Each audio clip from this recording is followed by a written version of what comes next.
Olá pessoal, boa tarde, bem-vindos a mais um webinar Bra Software. Meu nome é Luiz Fabiano, responsável pelo Bra Software Academy, que é a nossa área de capacitação, trilhas de aprendizagens e certificações técnicas. Quero aqui, em nome da Bra Software, dar as boas-vindas a todos, pessoal. É sempre um prazer ter vocês com a gente aqui mais uma vez, em mais um webinar. Bom, pessoal, eu sei que muitos já nos seguem, já conhecem, mas sempre fica aqui o convite para que vocês nos sigam em nossos canais digitais, né, tanto no LinkedIn quanto no Instagram. A Brasoftware sempre divulga as nossas lives aqui nos canais digitais, mas também como a gente vem se posicionando no mercado, junto com os nossos principais fabricantes. Então é importante que vocês nos acompanhem aqui também. Para facilitar, deixamos o acesso pelo QR Code e também pelos links. Fiquem extremamente confortáveis em nos seguirem aqui, pessoal. Bom, gosto também de deixar outro recado. Essa live ela está sendo gravada e vai ficar à disposição de vocês ao final, para quem não conseguiu assistir, para compartilharem com os times. Então, nós vamos disponibilizar o link depois da gravação. E também, pessoal, interajam com a gente. O chat já está à disposição para que vocês tirem suas dúvidas e a gente consiga, no final, propor aqui uma dinâmica onde nós respondemos as dúvidas ao vivo, tá bom? Bem, nós temos trazido muitos conteúdos, muitas, né, outras lives, e um dos principais temas aqui com os nossos principais fabricantes é falando das soluções de inteligência artificial. E não tem sido diferente aqui com o Autodesk, né, também um dos nossos principais parceiros. Então, para falar um pouco de como a Autodesk vem impactando tanto todo o mercado de entretenimento, o mercado de arquitetura, construção, engenharia, como ela vem trabalhando com as suas soluções de inteligência artificial, nós trouxemos aqui, já estou vendo elas aqui, elas já estão apostas, a Emanuela e também a Juliana, elas são especialistas em Autodesk aqui dentro do time de soluções integradas da Bra Software. Manu, Ju, bem-vindas, boa tarde, é um prazer ter vocês aqui. O que que vocês trouxeram para compartilhar com os nossos clientes? Estamos aqui com uma audiência muito grande, passo o palco virtual para vocês. Estou acompanhando aqui, excelente apresentação, pessoal, boa sorte. Obrigada, Luiz Fabiano. Nós viemos falar um pouquinho sobre inteligência artificial nos projetos Autodesk, o design generativo. Eu sou a Juliana Santos, especialista aqui da equipe. Eu sou a Emanuela Mâncio, também especialista técnica de Autodesk aqui na Bra Software.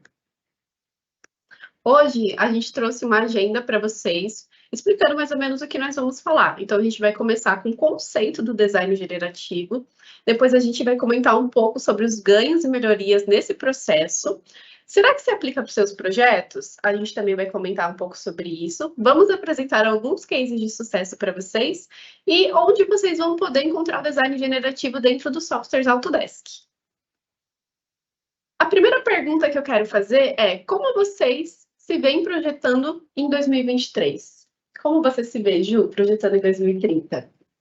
Bom, como eu me vejo projetando em 2030? Em 2010, quando eu me formei, eu já projetava de uma forma muito diferente do que eu projeto hoje, né? A gente fazia, na época, os projetos vetoriais. Hoje, em 2020, a gente já está falando de BIM e um uso bem grande no mercado. 2030, eu acho que a gente vai ter um novo salto. Eu acho que a gente, com certeza, não vai estar projetando como a gente projeta hoje. A gente, com certeza, não vai estar pensando o projeto como nós pensamos hoje. Sim, até porque se a gente parar para pensar, em 2020, o nosso processo de fazer um projeto era totalmente diferente de hoje. Sim, já é um pouco diferente, né? Eu acho que o conceito de usar a inteligência artificial para o projeto, da gente trazer essas evoluções de tecnologia, de chat GPT, o IA generativo, isso com certeza vai impactar no nosso processo de projeto e ele vem para ficar, né? Não tem como a gente ficar para trás, não tem como a gente não não tem como a gente não usar essas novas possibilidades de projeto. Exatamente. Eu acho que dentro de 3 anos, algumas empresas, né, muitas inclusive, deram um passo muito grande, que foi sair de projetos vetoriais para projetos em BIM. E agora está na hora de dar mais um outro passo e começar a trabalhar com design generativo também, que é uma forma muito inteligente. Bom, falando um pouco para vocês sobre o conceito do design generativo, eu queria começar explicando como foi que tudo isso começou. Em 1960, a gente sabe que isso foi o surgimento da era da computação, onde a gente teve ali os nossos primeiros computadores, certo? Aqueles gigantes de escritório, de salas inteiras. que cabiam dentro de um quarto, né? Que ocupavam o quarto. Já mudou muito a forma como as pessoas viam o futuro, né? Então, a gente tem o conceito BIM dessa época. Sim. E em 1980, quando surgiram os computadores pessoais, que, nossa, foi uma revolução, as pessoas até se perguntavam para que eu preciso de um computador? Em casa. Eu vou usar computador Isso não vai existir. Sim. Mas a gente tem a evolução tanto de processos de projeto, quanto desses conceitos que já existiam lá atrás, a gente vê eles sendo implantados novamente. Exatamente. E nessa época, o design generativo ele já foi pensado. Talvez ele não tenha sido pensado da forma como é hoje, e nem com o nome como é hoje, mas ele já foi pensado lá atrás em uma melhoria, uma expertise de como a gente poderia trabalhar melhor com o nosso computador, ou melhor, como que o nosso computador poderia trabalhar para a gente, né? Essa é a ideia. Em 2000, com o surgimento do BIM, da metodologia BIM, e dos softwares que modelavam já em BIM. Tudo isso começou a talvez começar a se concretizar, né? Começou a tudo ganhar forma, né? Isso. A gente começou a ver os softwares de conceito BIM sendo inseridos no mercado, ainda engatinhando, mas a gente já começou a ver essas metodologias novas. E o design generativo volta para o mercado de projeto, né? Agora com poder computacional. Era da internet, aquelas coisas todas. Em 2015 foi quando a Autodesk começou realmente a investir e estudar mais a fundo o conceito do design generativo. E implantar nos softwares dela. Então, a gente está falando, pessoal, de 2015. Tem tanto tempo assim, mas ao mesmo tempo tem, né? Mas já estava lá atrás, já estava inserido em alguns softwares da Autodesk. Exatamente. Vamos falar um pouco sobre o que é o design generativo para vocês. O design generativo ele vai ser uma forma mais inteligente de você fazer uma determinada coisa dentro do seu projeto. Por exemplo, Ju, quanto tempo você levaria para poder fazer um estudo de fachada? 4 horas? 4 horas? 5 horas? Isso que a Ju conseguiria pensar em uma ou só, até mesmo duas. Uma a cada 5 horas. Uma a cada 5 horas. Uma a cada 5 horas. A Ju pensaria em uma a cada 5 horas, e eu também, em uma a cada 5 horas. Então, vamos dizer que em um dia de trabalho nosso, a gente teria, em média, 4 possibilidades de um design de fachada. Porém, 2 minhas, 2 suas. Okay. 2 minhas e 2 da Ju. Porém, com design generativo, a gente consegue ter um estudo muito mais amplo. A gente consegue colocar os nossos objetivos e ter, assim, milhares de possibilidades. A gente tem projetos que a gente consegue ter 10 mil para cima de possibilidades. E isso tudo filtrando de acordo com seus objetivos. Então, vamos supor, eu preciso fazer um design de uma fachada, só que eu tenho alguns objetivos específicos que eu preciso que essa fachada atenda. Eu posso inserir isso dentro do programa e ele vai trazer para mim. Certo? Imagina, mundo. E falando um pouco sobre os benefícios de você trabalhar com design generativo. Bom, como eu comentei com vocês, agora há pouco, que eu dei esse exemplo, vocês vão ter mais possibilidades de interação em design, então vocês vão ter muitas possibilidades em menos tempo, né? Eliminação de aspectos tediosos e demorados de um projeto, porque eu não vou ter que ficar analisando o da Ju e colocando defeito, ela não vai ter que ficar analisando o meu colocando defeito, a gente não vai ter que ficar pensando em 1000 possibilidades, depois descartando e gerar aquela frustração dentro da gente, que a gente sabe como é difícil fazer.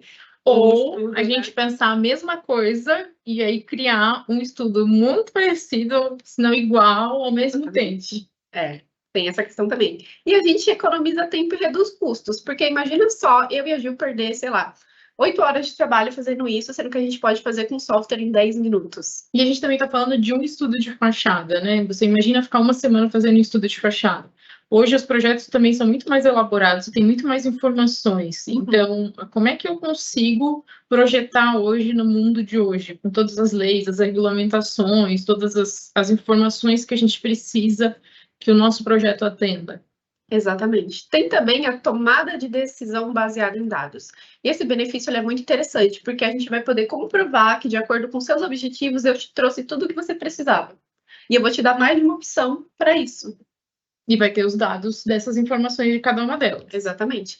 A redução de desperdício, ela está tão ligada ao tempo, quanto também aos aspectos tediosos que nós teríamos, e também na redução de tempo na execução desse projeto. Porque vamos supor que a gente foi lá, fez, não deu certo, nosso estudo, foi por água abaixo, a gente vai ter que fazer um outro, vai ter que refazer o que já foi feito. Já pensou no desperdício que a gente teria nisso? Quando você chega num estágio de projeto e vê um erro e precisa voltar 3 casas para corrigir. Quem já passou por isso sabe o quanto é difícil. Tem também a decisão antecipada com o cliente, então você vai poder levar para o seu cliente ali as diversas opções que você conseguiu através do design generativo e ver com ele qual é o melhor para ele. O aumento da satisfação do cliente por meio de mais opções de projeto, você vai poder dar mais informações para ele e você vai dar todos os dados de cada opção para que ele tome para que vocês tomem decisões em conjunto mais assertivas, para que vocês não tomem decisões achando que pode ser alguma coisa. Não, vocês vão ter todos os dados embasados. Vocês vão ter a certeza, né? Vocês vão ter a certeza de que aquilo vai atingir o objetivo que vocês estão se propondo.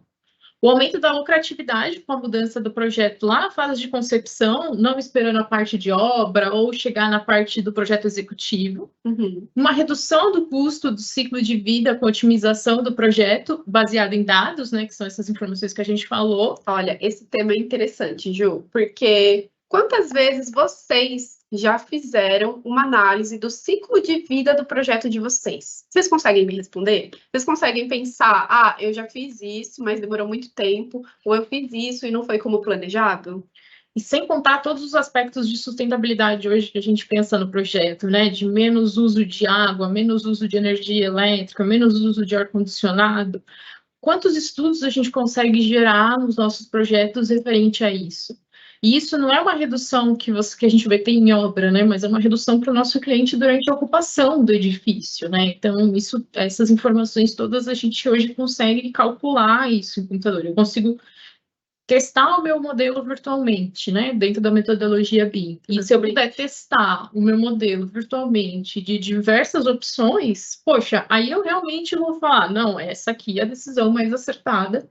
Não só agora para o meu projeto, mas para o futuro, né? Para o futuro e para todo o uso do empreendimento. Pensando principalmente no LEED, né? Que é uma certificação que muitas empresas estão exigindo quando elas vão locar o uso de escritórios, onde elas vão ficar, os imóveis delas em geral. E apresentar para o mercado uma cultura de inovação. Apresentar para o mercado que você conhece muito bem o seu mercado e que você está sempre nas tendências mais avançadas, né? As novidades, que você está acompanhando tudo isso. Isso também traz muito valor agregado para o teu trabalho, para o teu projeto, para a tua empresa. Sim, eu diria até, Ju, que você fica um passo à frente daquelas pessoas que ainda estão lá atrás, pessoas que estão trabalhando em vetores, as pessoas que já estão trabalhando em BIM, mas não de uma forma tão adequada, ou não de uma forma tão inteligente também, né? Sim, a gente ainda tem muitos campos, né, para avançar.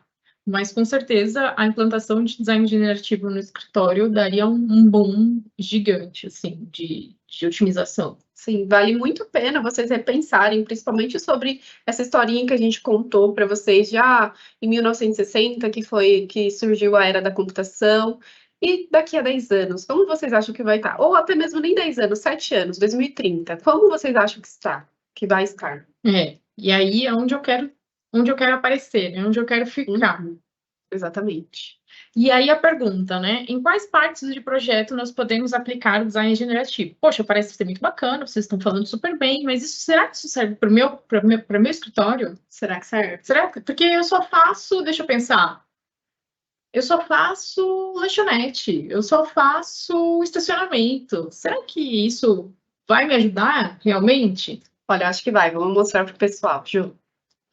Aqui a gente trouxe algumas possibilidades de uso, pessoal. Realmente algumas. Se vocês pensarem em toda a rotina que vocês têm aí do projeto, em toda... Rotina não é a palavra certa. Em todo fluxo? Todo o processo do projeto, que vocês têm que fazer atividades repetitivas até acertar, as opções de design, até acertar, até escolher uma, isso tudo a gente pode transformar em design generativo. Seja do que for. Seja essas atividades tediosas, é o que eu queria lembrar. Atividades tediosas. Pode ser de diversos usos, mas a gente vai falar aqui alguns para vocês. A gente está falando aqui de designer e de estádios e teatros. Como é que a gente poderia usar o design generativo nessa opção? Vamos dar uma olhada aqui. Imagina que é um campo de beisebol. Todo mundo no campo de beisebol quer ver o batedor, né? É o ponto focal. como é que eu faço para que todo mundo tenha a melhor visão de um ponto específico do meu projeto? A gente tem métricas para isso, que é como se fosse uma métrica de escada aqui, né? Um cálculo de escada. E aí, olha só, o design generativo dando as opções. Mais baixo, mais alto, com espaço no meio, sem espaço. Para que todo mundo veja, né? E aí, garante que todo mundo esteja vendo esse ponto focal. Que todo mundo esteja vendo esse ponto do batedor. Então, eu consigo criar muitas e muitas opções, eu consigo, dentro de uma métrica, então eu dei informações para o computador e dei objetivo. As informações são essa de arquibancada e o objetivo é olhar ali na base. Gere para mim as opções de design. E ele vai gerar. Eu posso pedir para ele gerar 5, 10, 20? Sim, você pode até colocar mais de um objetivo. Então, eu quero que todo mundo consiga enxergar a base, mas eu quero, sei lá, uma especificação de altura para minha arquibancada. Altura da arquibancada, evacuação. Eu quero que todo mundo consiga sair do estádio em menos de 20 minutos. Sim, vincular toda essa parte de segurança que a gente sabe que precisa ter em todos os projetos, principalmente um projeto como esse, que vai atender um público muito grande. A gente consegue vincular para que ele trace uma melhor trajetória, para que todo mundo consiga ver, para que todo mundo consiga evacuar desse local em tempo hábil. Isso a gente consegue colocar, são inputs de informações. Eu posso imputar quantas informações eu quiser e posso criar um objetivo para o computador. O meio, que é sair das premissas e chegar no objetivo, ele vai gerar para a gente. Exatamente. Vamos ver mais umas opções. A gente está falando aqui também de planejamento de bairros. Será que eu consigo planejar um bairro? Será que um computador consegue planejar um bairro sozinho? Será? A gente não vai falar aqui do bairro, mas a gente tem aqui uma apresentação para vocês similar, que é de um estacionamento. Eu tenho um campo de estacionamento, eu tenho uma área, eu tenho as entradas e saídas, e eu tenho tamanho de vaga, e eu tenho o tamanho de um carro. Tamanho da vaga, tamanho do carro, mesma coisa, mas eu tenho a manobra do carro.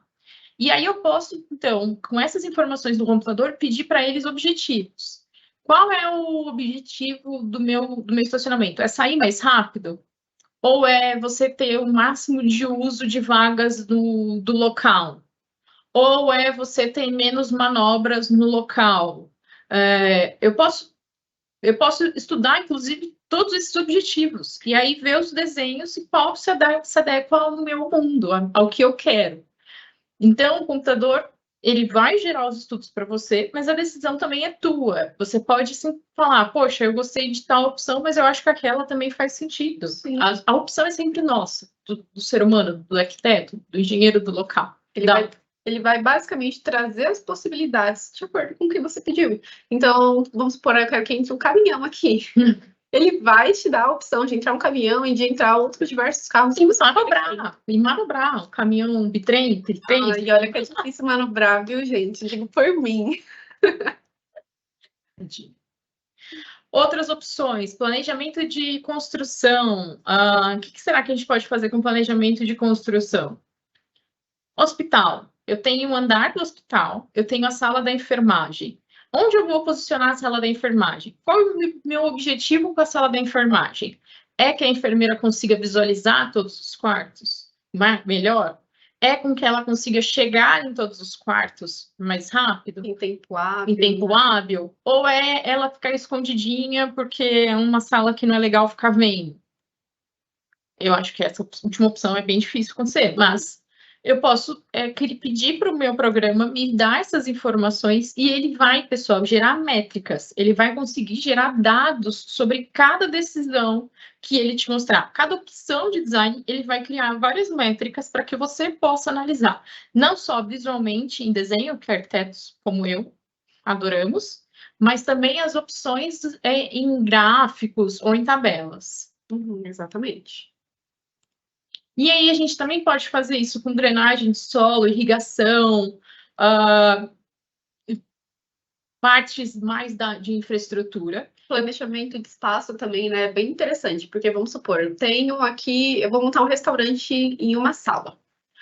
Eu quero ter esse restaurante, sei lá, 5 mesas, porém eu também tenho que ter o meu espaço de cozinha. Eu quero que o meu espaço de cozinha tenha X e eu quero que essas mesas elas fiquem disponibilizadas no centro do meu restaurante, perto de uma janela e ainda tem um local ali de banheiro. Ele vai conseguir trazer para mim diversas possibilidades. E ainda não sei disponibilizar essas mesas. E ainda no seu restaurante você pode colocar que você quer uma vista boa para os garçons, qual é o posicionamento das mesas para o garçom conseguir visualizar todas as mesas, Sim. qual é a distribuição entre estoque e cozinha, o Aham. que mais que a gente pode pôr nesse estudo? A gente pode colocar um local que não fique tão perto assim da cozinha, para os clientes não sentirem tanto calor. Aí a gente pode pensar em corredor de acesso, como é que as pessoas vão trafegar. A gente pode ir incluindo todos esses dados no nosso estudo. E aí, sobre o design de fachada, também, que a gente deu já os exemplos logo no começo, eu posso criar todos os designs de fachada. Mas e se eu trabalhar com um designer menor, numa escala bem reduzida, numa escala de revestimento? Eu estou com um balcão de uma rede de lojas e eu quero criar um melhor designer para esses balcões. Eles são redondos, eles têm a parte aresta em 90 graus, eles têm a parte redonda.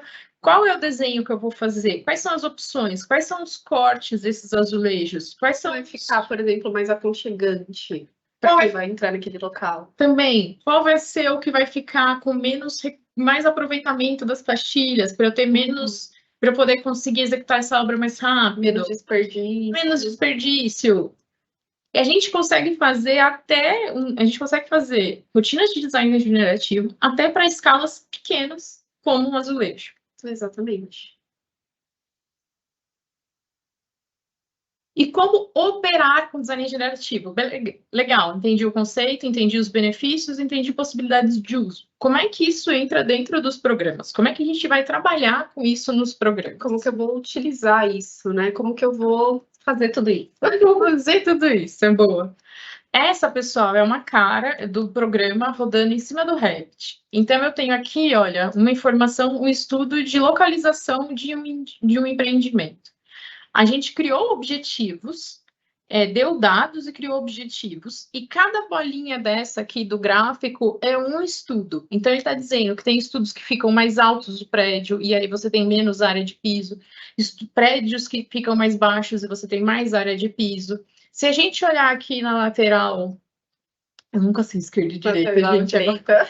Acabei de confessar para o mundo que eu não sei isso. Tudo bem. Lateral direita eu tenho ali, olha, toda a área de piso dessa opção. Então, essa opção que está em azul, que está marcada em azul, a primeira opção, lá do lado direito eu tenho todos os dados. Qual é a área total de piso? Quais são os espaços abertos? Qual a incidência solar? Qual é a altura dos pavimentos? Todas as informações, e se eu for clicando estudo por estudo, eu vou vendo informações de estudo por estudo. Eu posso selecionar isso tanto na imagem, uma imagem que eu gostei, um designer que eu gostei de edifício, de estudo de massa, ou eu posso também pegar e selecionar pela minha tabela. Aqui, olha, Manu, a gente já tem 2, 4, 6, 8, 10 opções. Uhum. Aqui eu tenho mais 10. E aí eu tenho mais 10. Isso vai aumentando. E vocês podem ver também que, assim, tem diversas opções, tanto que ele traz para você com diversas áreas, de acordo com o que você pediu, só que ele vai trazendo pavimentos diferentes, ele vai trazendo dimensionamentos diferentes, tudo aquilo de acordo com o que você pediu. Qual foi o seu objetivo? Qual é o seu objetivo final? A gente chega no seu objetivo final com isso, só que a gente traz 1001 possibilidades. O computador não fica travado naquela ideia inicial que ele teve e remodelando aquela ideia inicial. Ele tem dados.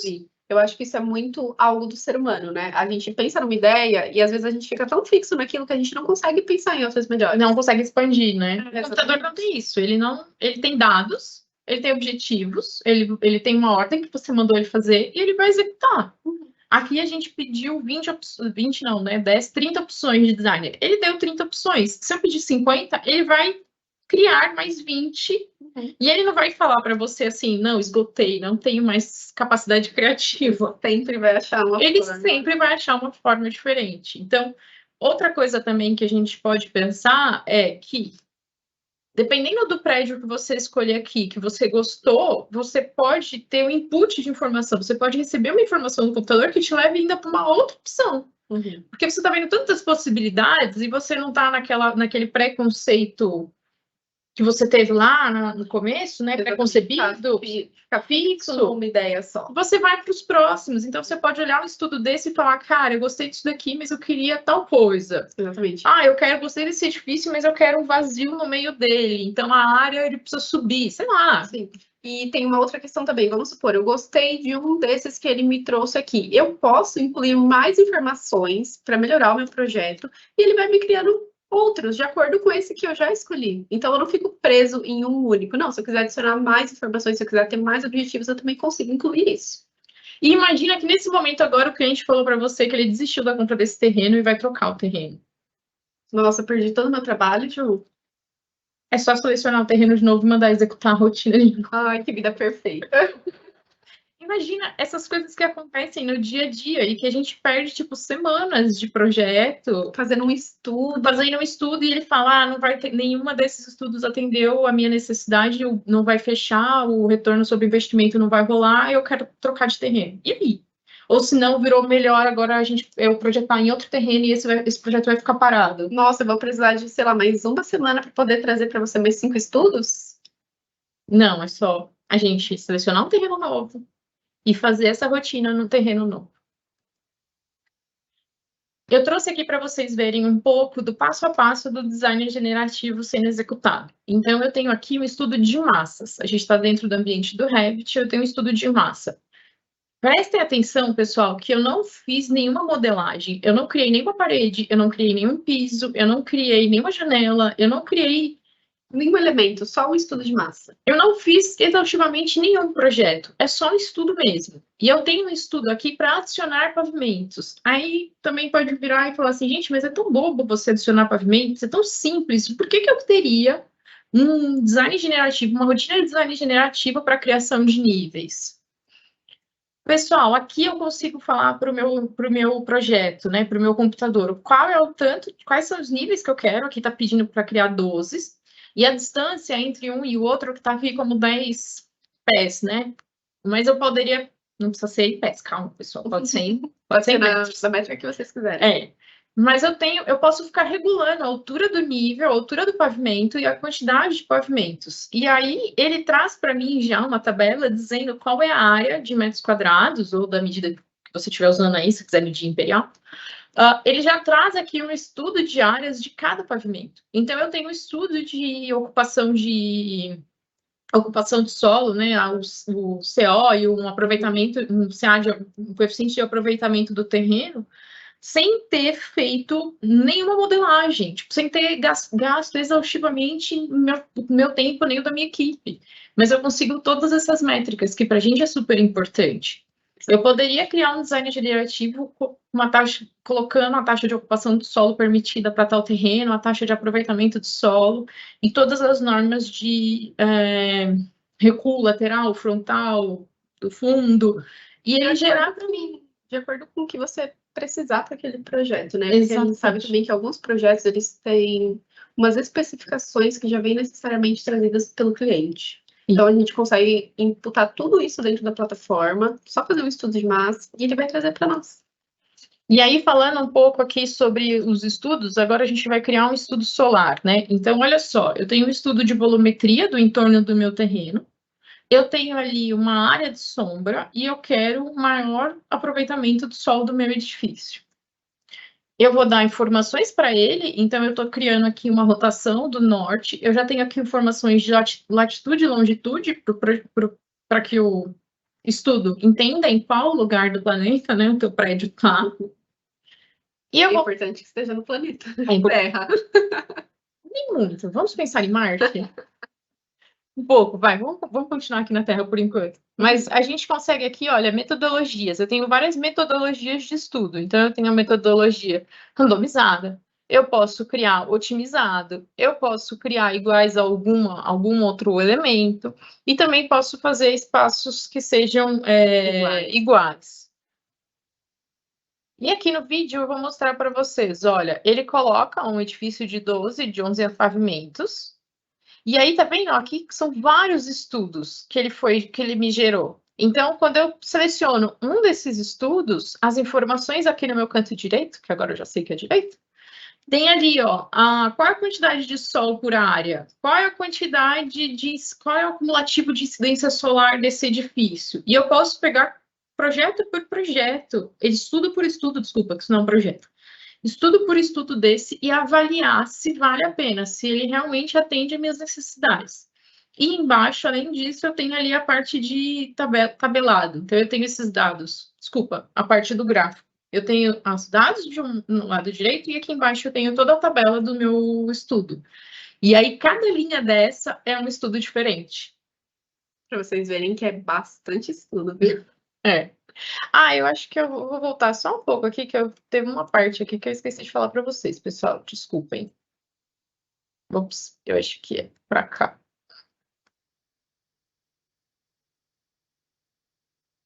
Não é essa. Aqui. Para um pouquinho para mim o vídeo, mano. Aqui, pessoal, eu trouxe essas duas janelas abertas para vocês verem o seguinte. Como é que isso está dentro do Revit? Como é que eu opero esse design generativo dentro do Revit? Essa primeira janela que eu tenho, está escrito Dynamo Player, ele é um aplicativo que ele escreve em linguagem de computador para você gerar esses designers generativos. Essa linguagem de computador, Dynamo, é uma linguagem própria para o mundo da arquitetura e engenharia. A gente vai mostrar daqui a pouco um pouco mais. Mas ela foi feita pensando para nós, para o nosso mundo. Depois, do lado, eu tenho uma outra janela que chama Create Studio. Essa Create Studio, ela já está dentro do Revit, numa ferramenta de design generativo. Eu trouxe as duas, deixei no vídeo as duas, uma do lado da outra, para que vocês vejam que foi feito de uma forma bem semelhante, uma forma bem parecida, para que você não tenha uma quebra de aprendizado, assim, uma quebra de aproveitamento de aprendizado de uma para outra, tá? Então, tanto você usar as ferramentas de design generativo que já estão inclusas dentro do Revit, quanto você criar uma rotina de Dynamo nova, as informações, a forma de usar ela é sempre parecida. No Revit, a gente já tem essas opções de criar localização de objetos, né, como a gente falou, do restaurante. Eu posso também criar uns estudos de maximização de vistas, então colocar as minhas mesas, sempre pensando no melhor vista. Eu posso colocar objetos de alguma forma, inserir eles de formas dentro do ambiente. Tem uma outra informação de opção de colocar objetos, e embaixo eu tenho de criação de massas, de árvores de massas, para que você... Desculpa, não é árvore, são três massas, 3 caixas de massa, que é para você criar essa modelagem de projeto, essa modelagem de aproveitamento, de estudo de fachadas. Exatamente. Dentro do Dynamo vai ser só, assim, um pouco mais complicado. Se você tem entendimento de linguagem computacional, vai ser muito mais fácil, porque você vai conseguir trabalhar muito bem dentro do Dynamo. Senão, também não é nenhum bicho de 7 cabeças, é só dar uma estudadinha, tem alguns vídeos na internet, dá para fazer nós mesmos também. A gente tem treinamento para esse tipo de serviço, tá bom? Aqui dentro da Brasoftware, a gente tem a Brasoftware Consult, que tem toda essa parte de serviços, de treinamento, prestação de serviços, aí também vocês podem acionar aqui a gente. Exatamente. E lembrando também que dentro do Revit 2024, a gente já tem nativamente dentro dele o design generativo, certo? Que é aquela segunda janela lá. Pessoal, essa é a cara do Dynamo. É essa carinha que você vai programar o Dynamo. Então, se vocês olharem no meio do edifício, eu tenho ali, olha, incidência solar, análise de incidência solar. Para eu criar esse estudo de análise de incidência solar, eu preciso de todas essas outras informações que estão em volta. Então, se vocês forem vendo, todas essas linhas que ligam um ao outro são informações que saem de um estudo, vão para o outro, saem de um, vão para o outro.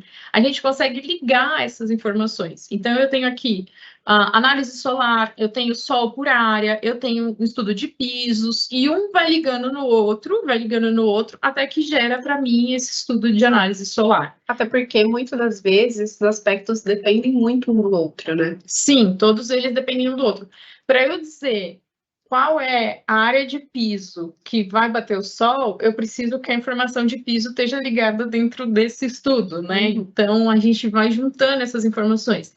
Para eu fazer isso, eu também preciso das informações de latitude e longitude do projeto, preciso saber o norte do projeto. E aí onde vai bater o sol da tarde. Vai juntando uma informação na outra, até que cria-se o estudo de incidência solar. Exatamente. E lembrando que a gente tem um software da Autodesk, é uma aplicação que ela é voltada para estudo solar, porém ela não vai te trazer tanta precisão quanto um design generativo. Você vai fazer tudo muito de forma manual, como nós estávamos comentando anteriormente. Eu acredito que até ele faça uma parte otimizada, uma parte automatizada, mas quando você cria um design generativo, você pode pedir para o design generativo te dar informações, te dar resultados que esse tipo de estudo não daria. Exatamente. Nesse tipo de estudo, você vai ter que ser muito minucioso e vai ter que pensar muito mais. Não que aqui no design generativo você não tenha que pensar, claro que você tem, porque como a gente acabou de comentar, tem muitos aspectos que se interligam uns nos outros. Porém, aqui você vai ter um computador praticamente pensando para você e te dando muitas opções. Te dando tudo aquilo que você pediu para ele te dar, todas as informações que você quer receber. Exatamente. Bom, aí falando de casos de sucesso. Bom, eu vou começar falando para vocês sobre um caso de sucesso da Mars Toronto Office, que é um escritório da Autodesk, basicamente. Ele foi projetado com base nas preferências dos funcionários.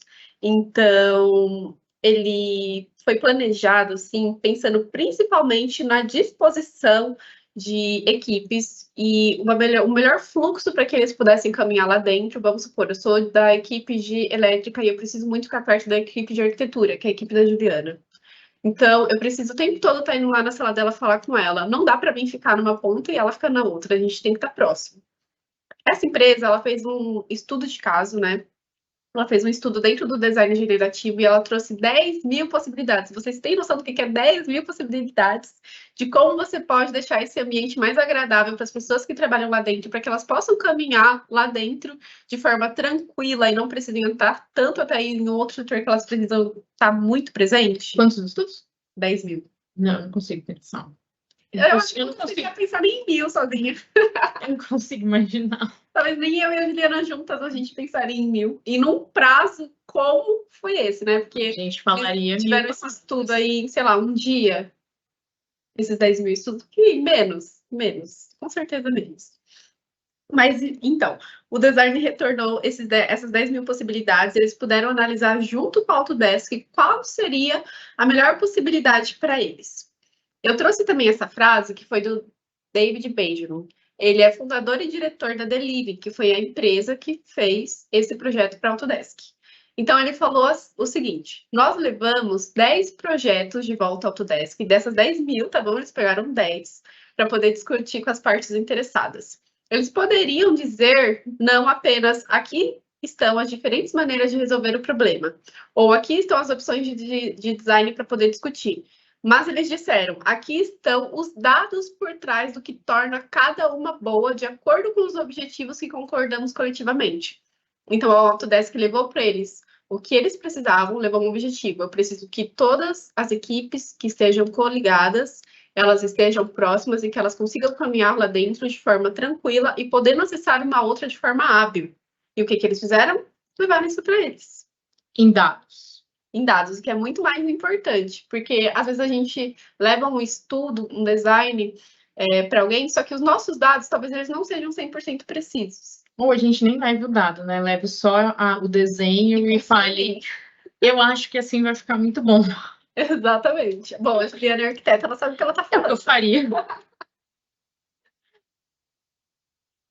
E aí, um outro caso de estudo da Stan Ruiz. A Stan Ruiz é uma empresa especializada em projeto de varejo. Então, eles fazem layouts de lojas, de diferentes marcas. Eles foram fundados em 1926 e eles têm sede na Holanda. Eles chegam a fazer 60 projetos para cada cliente em um ano. Então, a gente tem dividido por 12 meses, muitos projetos para cada cliente. Eles têm como espinha dorsal do projeto deles o BIM, a colaboração e a pré-fabricação. Essas lojas todas também, elas precisam ser executadas, o projeto, né, a construção, a reforma da loja em uma semana. Para que você não perca o público, para que o público não compre na loja do lado, para que você não perca a identidade. E aí a pré-fabricação também entra muito nisso. E eles pensam, né, e fornecem experiências para os clientes dele para tomar decisão de VR e AR. Que é a realidade virtual e a realidade aumentada. Então, tanto aquele óculos de realidade virtual, quanto quando você consegue, de repente, passear com um tablet na mão, ver o seu projeto como se fosse real. Aquele tour mais 360, só que um pouco mais real. Exatamente. Eles criaram um projeto piloto para essa loja de bebidas E aí o estudo pedia para que tivesse uma proporção maximizada entre loja e armazenamento de estoque, espaço de prateleira, que também é estoque para eles, é importante, tamanho de corredor de circulação e o campo de visão dos vendedores, para que os vendedores não tivessem pontos de encontros ruins. Vamos dizer.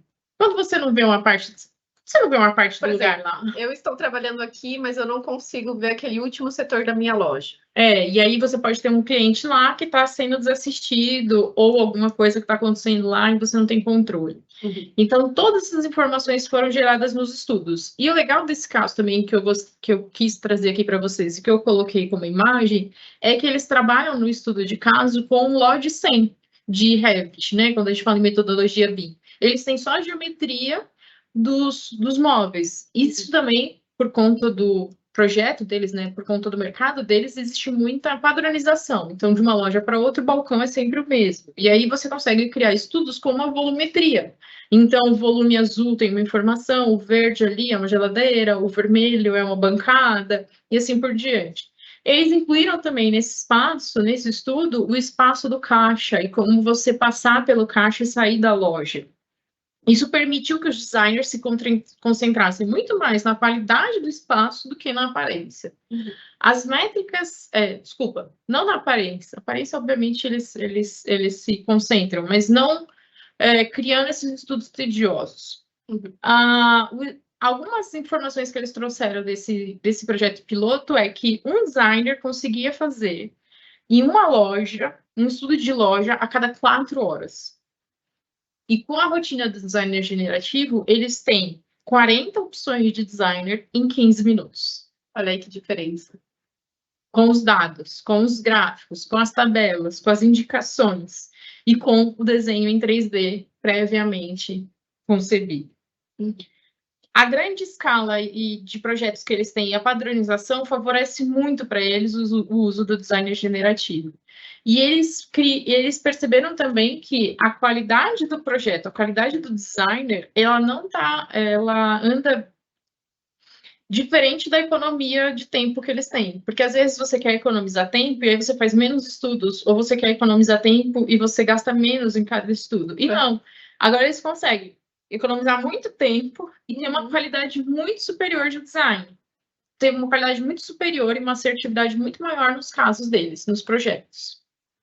E o que o Ron disse, que é o gerente de equipe de BIM e inovação, é que para o designer, ele pode focar mais na construção ou na estratégia e no relacionamento com os clientes, em vez de fazer sempre as mesmas prateleiras. Uhum. Os designers estão começando a perceber que isso será uma vantagem para o seu trabalho. Top. Será que em 2030 a gente vai estar igual? Ai, tomara, né? Que não.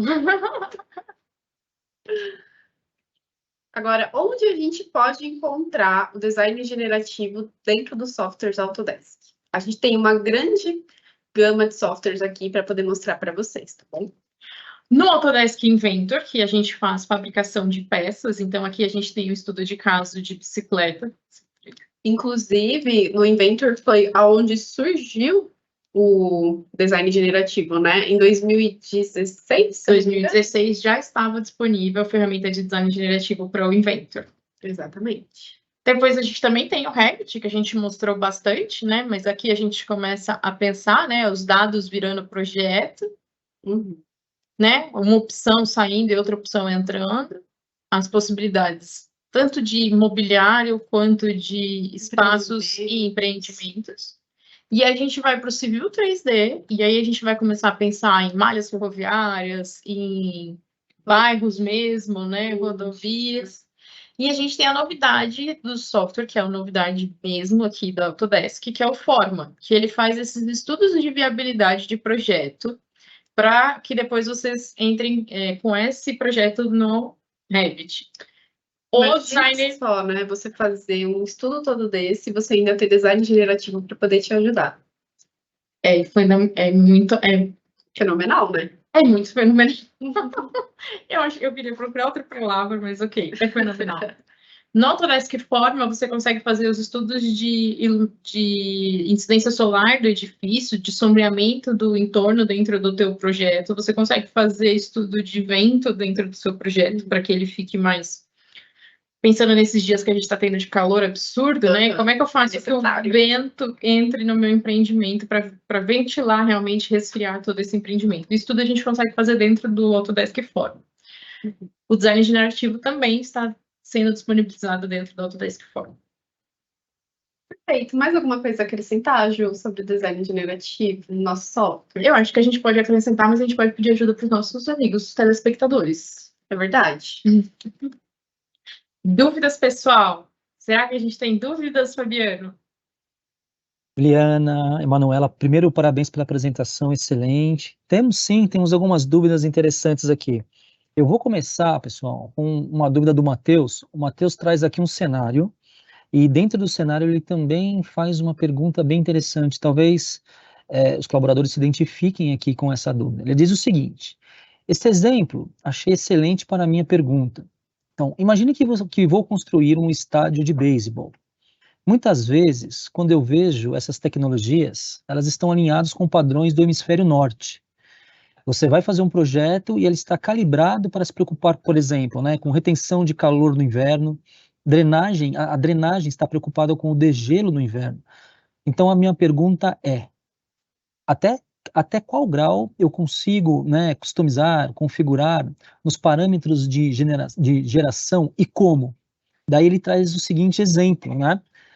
Tem programas que eu já usei, que eu praticamente tenho que recalibrá-lo do zero para que ele atenda às normas brasileiras e não uma norma americana. Obrigado, Matheus. Excelente pergunta, excelente cenário. Vou até publicar ele aqui para vocês. Aqui para responder. Matheus, você resolveu apertar a gente, Matheus. Muito obrigada, Matheus. Tá na nossa mira agora, hein, Matheus? Mas então, como a gente comentou sobre diversas possibilidades, dentro do design generativo, você vai conseguir vincular seu país, seu estado, aonde você está projetando aquilo, e ele vai trazer essas informações para você, porque ele é um software que usa inteligência artificial. Começa por aí, ele usa inteligência. Então, se você falar assim para ele, de acordo com os climas de São Paulo no verão, ele vai te trazer todas essas informações.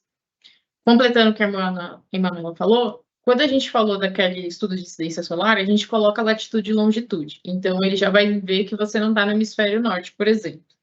Mas tanto esse estudo de incidência solar quanto o estudo de estádio de beisebol, foram estudos e foram rotinas de design generativo feitas pelo aquele escritório para aquele projeto. Uhum.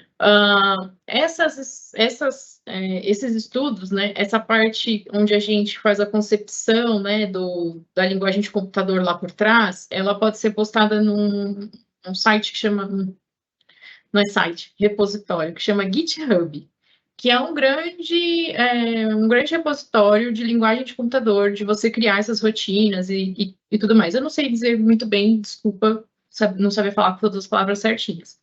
Mas você pode, por exemplo, achar uma rotina dessa lá e importar para dentro do teu Dynamo e rodar dentro do seu Revit. Ou você pode também criar uma, postar lá e deixar aberto para as pessoas pegarem e usarem a tua rotina. É um site de open source, basicamente. Assim, acho que tem coisas que não são open source, acho que não. Você pode postar sem ser open source, mas está lá. Mas tem bastante coisa lá.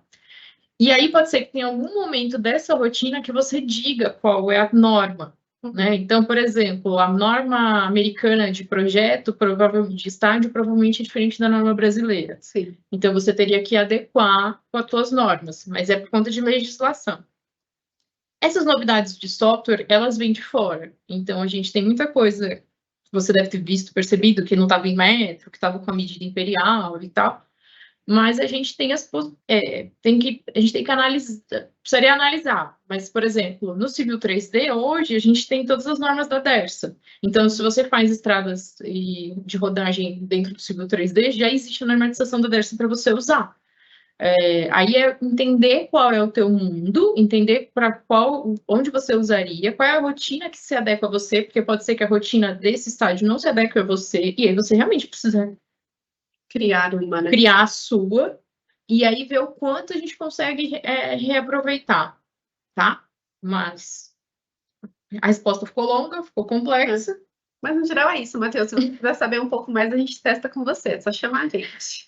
Mas eu espero que eu tenha respondido, a gente tenha conseguido responder aí para você. Perfeito, Manu, perfeito, Ju, excelente. Tem mais uma pergunta aqui. Agradeço também o pessoal que está interagindo com a gente, A do gente Carlos adora. Dias, né? O Carlos quer saber o seguinte, meninas, o SpaceMaker, apresentado há alguns anos no Autodesk Universe, ele foi incorporado no Forma ou no Revit? Essa é a Boa pergunta. pergunta.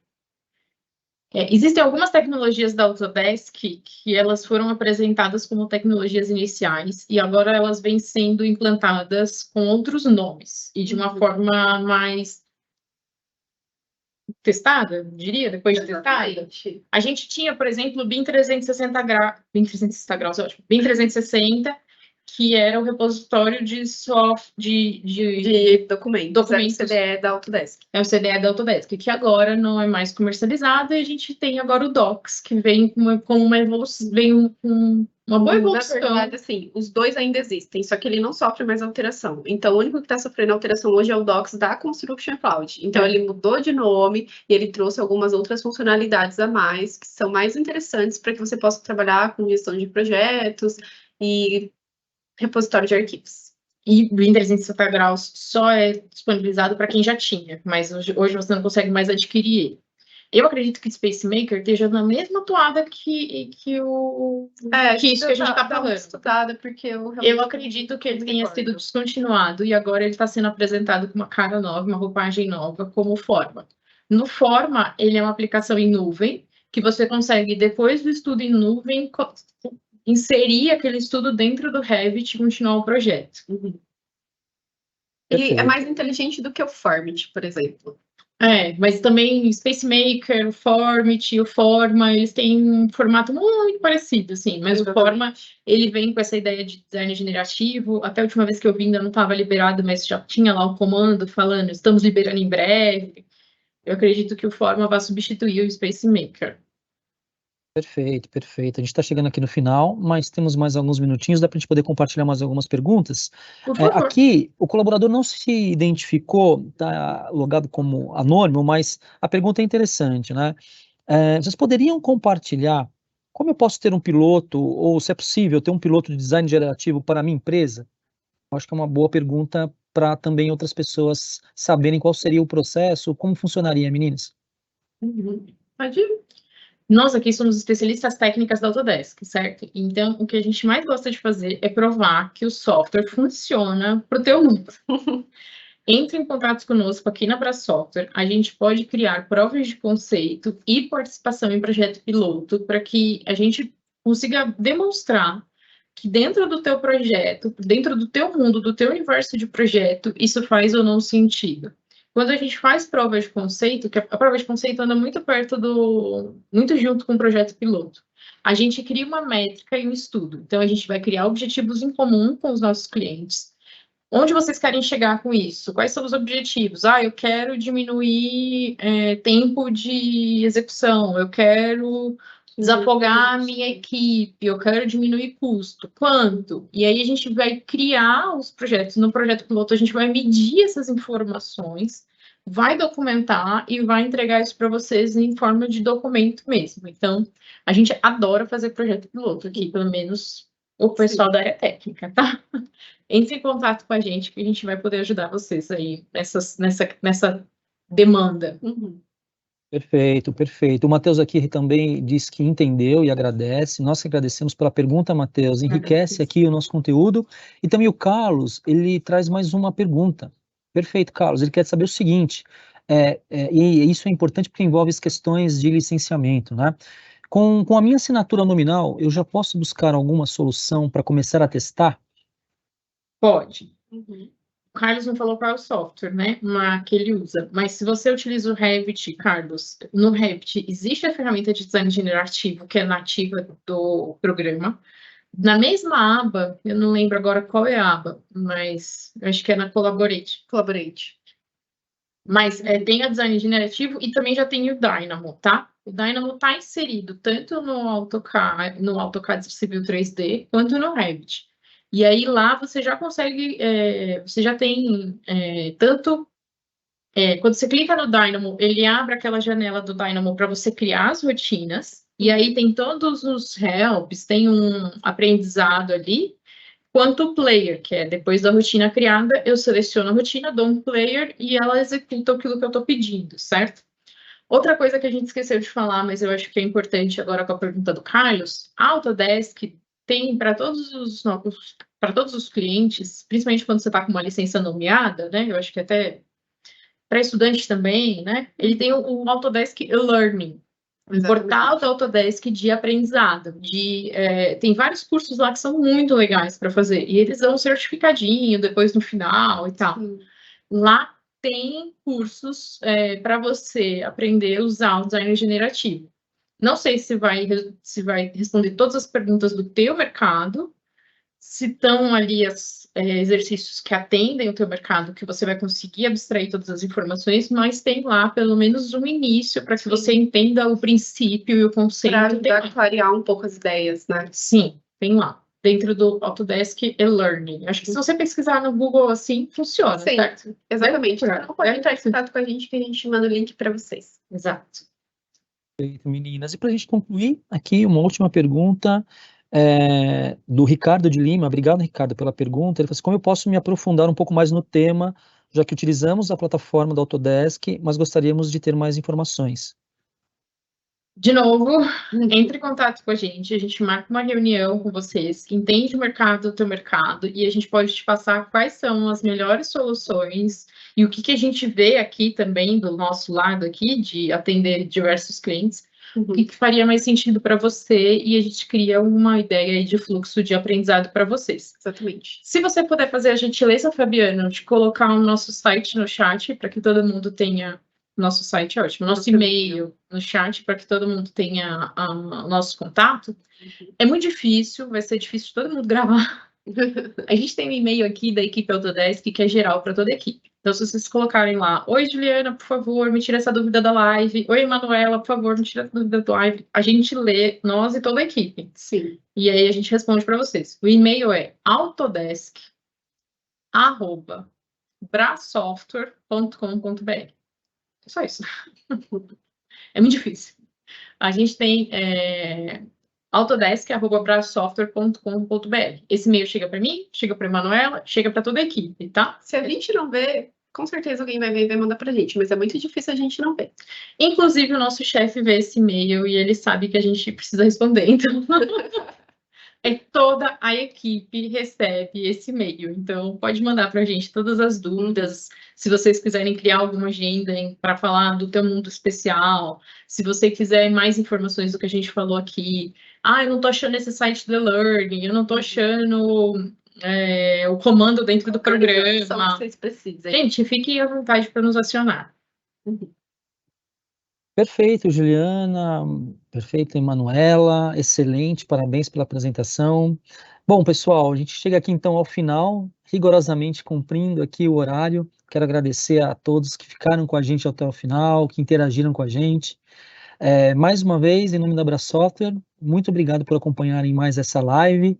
Espero revê-los em breve na próxima live. Um grande abraço e ótimo final de tarde. Pessoal, super obrigado. Até a próxima. Obrigada. Obrigada a todos por ficarem com a gente. Obrigada a você, Fabiano, pela ajuda.